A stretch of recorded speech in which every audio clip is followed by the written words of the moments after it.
3 years into being a Real Housewife, Heather Gay jokes she's beaten down by life and by these BS. The Real Housewives of Salt Lake City OG cracks to ET over video call. No, am I different? I just feel like I'm still the same sad sack I've always been, but now I just am richer and more famous. Aside from that, it's still the same routine. The truth is, being friends with everybody and just the experiences we've gone through, these are big things that we've experienced, you know? She reflects. I don't know how many other housewives have had a SWAT team surround their party bus, but we've been in the ST. We've seen some stuff. So, I think that's a factor for sure.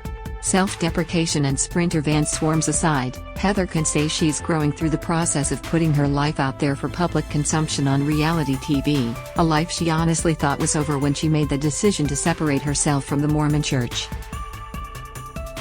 I'm kind of finally coming into a small sense of self that I've never really had before, she confesses, and I'm also coming out of what I feel safe to say was the very darkest period of my life.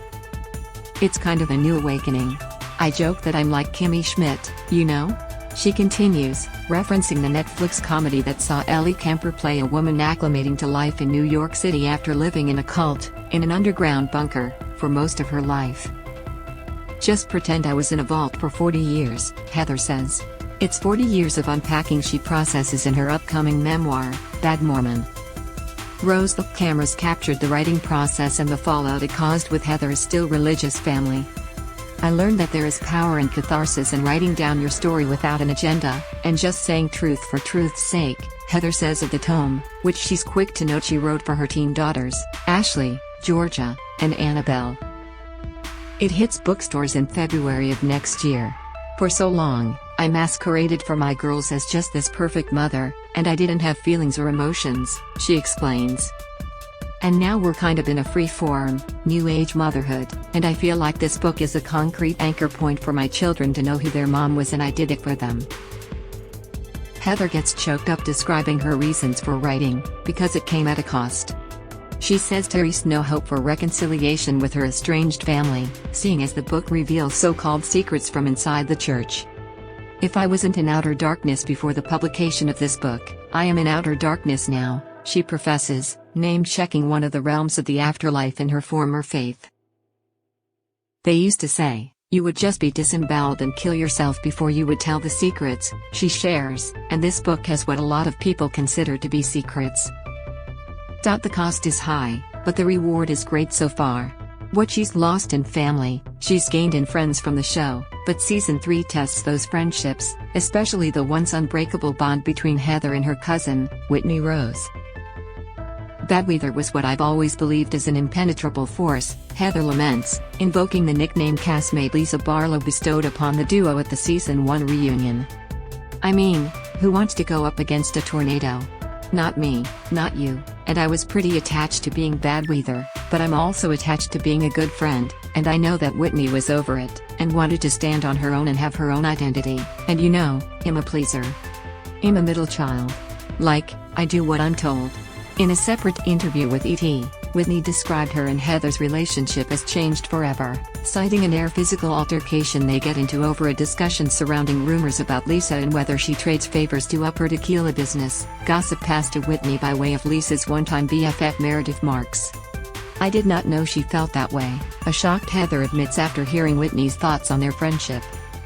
The two went straight into filming the Real Housewives Ultimate Girls Trip's third season after filming Season 3 of their own show, an experience Whitney agreed was a little awkward given what unfolded between them on RHOSLC.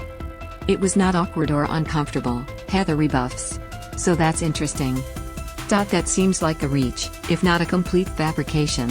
It's clear these two have work to do in order to get back to the place they once were, which may or may not happen. Whitney's unexpected friendship with Lisa throws a twist into any course back to each other. She tells ET she felt like she was seeing Lisa through Heather and Meredith's lenses in Seasons 1 and 2, but now sees her clearly for herself, another statement that puzzles Heather. Intrigued and flattered, she responds to the idea of somehow poisoning Whitney against Lisa in the show's first seasons. You know, I think that's interesting that she says that. I don't know what that's about, because I think that diminishes the really strong opinions that she shared. That doesn't really track for me at all, because Whitney had a lot of theories and shared a lot of things about Lisa, things that never occurred to me until I heard Whitney say it. So, if it was me and Meredith that kept her from being friends with Lisa, that's... Does Lisa agree with that explanation? I don't think anyone tells Lisa Barlow who to be friends with or not to be friends with, she rattles off. So, maybe the better question is, what switched for Lisa to want to be friends with Whitney, you know?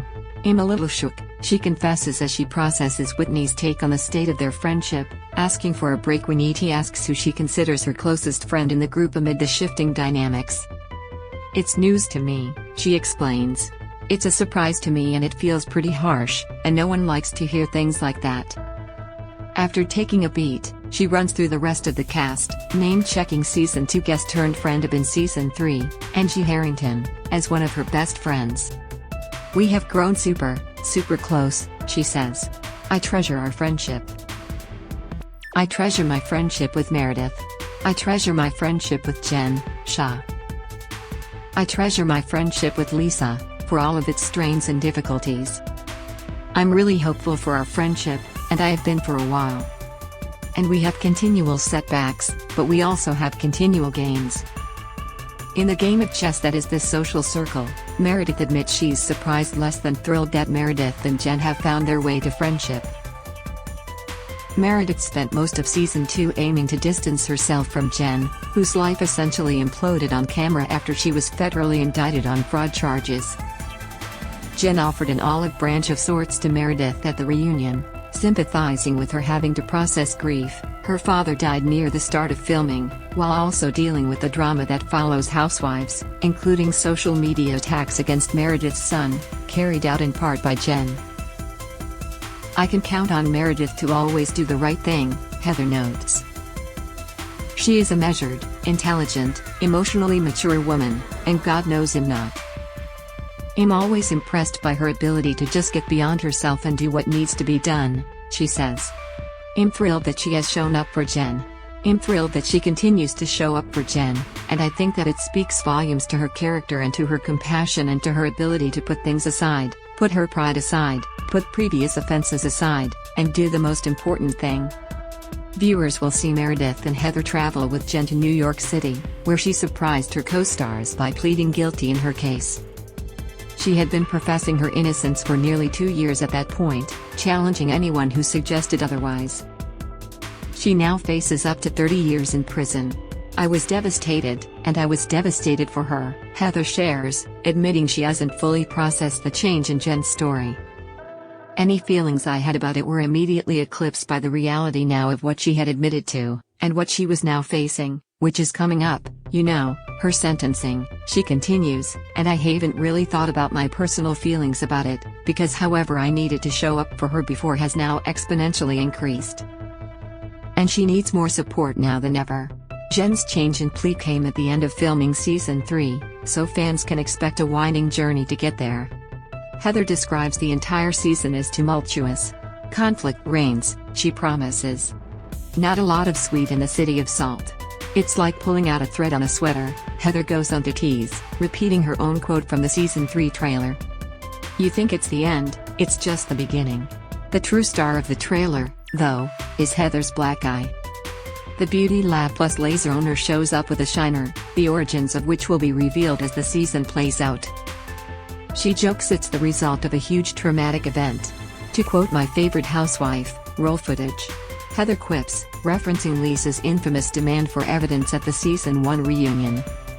She's serious, though, as cameras captured whatever caused the orbital distress. Cameras are always there, she notes. You can't get a black eye, you know, under a bed. Or maybe you can? Maybe that's the tease. I don't know. As for what else to expect this season, Heather says the newbies, Angie Harrington, Angie Katsanevas and Dana Negrete, all shake the table. I feel like Angie Harrington was a housewife the second she appeared on her screen in that pink feather dress, and, you know, confronted Lisa, Heather says, referring back to Angie's Season 2 clash with Lisa over catering at a charity event. That was a moment worthy of any snowflake holder in the history of Salt Lake City housewives, she declares. I adore Angie Harrington. She is my people.